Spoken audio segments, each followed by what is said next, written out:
العمل في السر، ميزة العمل في السر بيعمل 3 حاجات. الحاجة الأولى من ميز العمل في الخفاء إن عمل السر ينبت الإخلاص في القلب.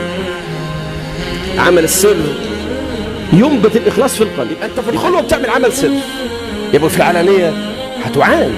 الحاجة إن عمل السر يعطيك رصيد هائل من الثبات، يكون عندك رصيد قوي من الثبات في وقت الشدائد. الحاجة الثالثة عمل السر ميزان تزن به صواب سيرك إلى الله. عاوز تعرف إن أنت ماشي كويس ولا لأ؟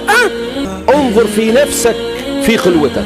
إن كنت في الخلوة ممن يتعبد لله